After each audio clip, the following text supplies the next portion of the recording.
السلام عليكم daawadayaal kusoo dhawaada Somatrix maanta waxaynu eegaynaa habka ugu fudud ee loo qaaday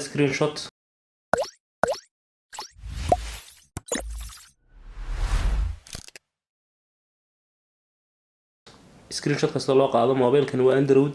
hadda mobilkan aynu eegaynaa iPhone kana sidoo kale waynu eegi doonaa mobilkan aan hayaa hadda waa Android weeyaan waa Samsung waayahay waxaynu eegi doonaa sida ugu fudud ee loo qaaday screenshot markaad qaadaysid sida ugu degdega badan ee screenshot loo qaado waxaan sameynaynaa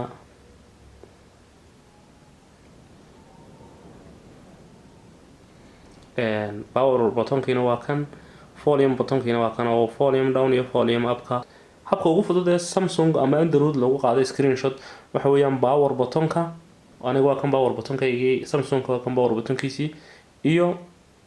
volume down-ka aniga way isku garab yeelaan labadii button-ba marka tanna gacanta baan ku qabanaya tanna gacanta isla mar baan taabanaya volume down-ka ama ta codka laga naaquso iyo ta power button-ka ama halka laga shido mar kaliya wada taabanayna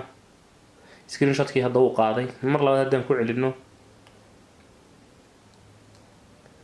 screenshot-ka saas uu qaaday marka mar baa la wada taabanaya volume button-ka volume down-ka ama ta codka laga naaquso iyo power button-ka ta laga shido marka waxa dhici karta in mobilkaagu xaggan iyo labada dhinac ku kala yeesho markaas waa fudud oo gacan kaliya lagu qaadaaba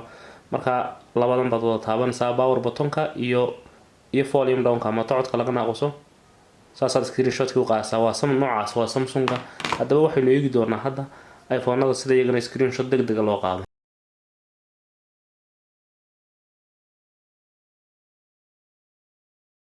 daawadayaal waa kan iPhone-kiina iPhone-ka maynu eegi doonaa isagana habka loo isticmaalayo kan waa iPhone